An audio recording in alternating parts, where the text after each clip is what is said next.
కాసేపట్లో తెలంగాణ బడ్జెట్ సమావేశాలు ప్రారంభం కానున్నాయి.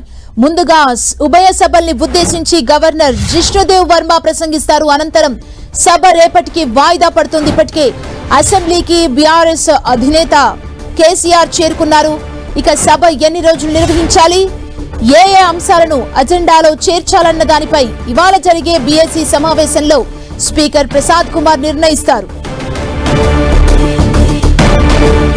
అసెంబ్లీ నుంచి ఇదే అంశానికి సంబంధించి డీటెయిల్స్ మా ప్రతినిధి కొండల్ అందిస్తారు. కొండల్, 11 గంటలకు అసెంబ్లీ సమావేశాలు 11 గంటలకు ప్రారంభమవుతున్నాయి. తొలి రోజు గవర్నర్ ఉభయ సభల సభ్యులను ఉద్దేశించి ప్రసంగించబోతున్నారు. గవర్నర్ ప్రసంగం తర్వాత సభ రేపటికి వాయిదా పడుతుంది. ఈ గవర్నర్ ప్రసంగం కూడా దాదాపు గంటకు పైగా సాగే అవకాశం అయితే స్పష్టంగా కనిపిస్తుంది.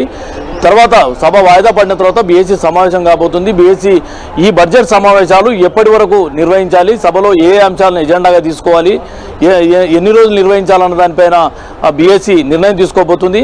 ఇక ఈ నెల 19న బడ్జెట్ను ప్రవేశపెట్టేందుకు ప్రభుత్వం ఇప్పటికే నిర్ణయం తీసుకున్న పరిస్థితి ఉంది. ఆర్థిక మంత్రి ప్రస్తుతం డిప్యూటీ సీఎం బట్టి విక్రమార్క అసెంబ్లీలో బడ్జెట్ను ప్రవేశపెట్టబోతున్నారు. ఈ బడ్జెట్ పైన కూడా భారీ అంచనాలు ఉన్నాయి. ఎక్కడ కూడా అంటే వాస్తవికతకు దూరంగా కాకుండా వాస్తవాలతో కూడిన బడ్జెట్ను ప్రవేశపెట్టాలని ప్రభుత్వం భావిస్తుంది.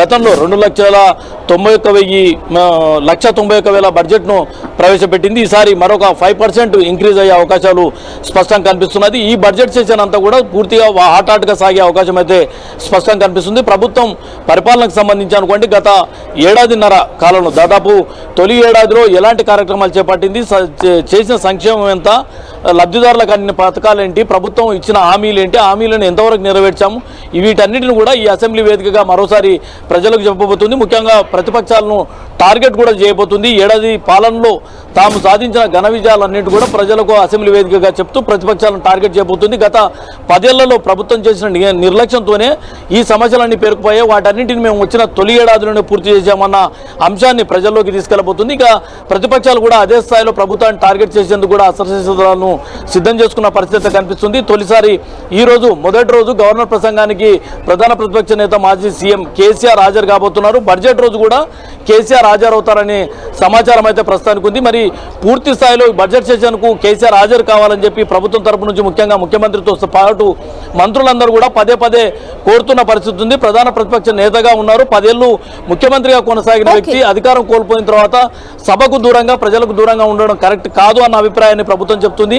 మరి ఈ సమావేశాల్లో ఏ మేరకు పూర్తి స్థాయిలో మాజీ సీఎం కేసీఆర్ హాజరవుతారన్నది చూడాల్సి ఉంటుంది. ఏదేమైనప్పుడు కూడా ఈ సమావేశాలను ప్రభుత్వం పూర్తి స్థాయిలో ఉపయోగించుకునేందుకైతే భారీ వ్యూహంతో ముందుకెళ్తుందని చెప్పుకోవచ్చు. ఇప్పటికే దేశంలో ఎక్కడ లేని విధంగా కులగణనను ప్రభుత్వం చేపట్టింది. బీసీ రిజర్వేషన్లకు సంబంధించి, అదేవిధంగా ఎస్సీ వర్గీకరణకు సంబంధించి కూడా ఈ అసెంబ్లీ సమావేశంలో చట్టబద్ధత కల్పించబోతుంది. సుమా, థ్యాంక్ యూ కొండల్.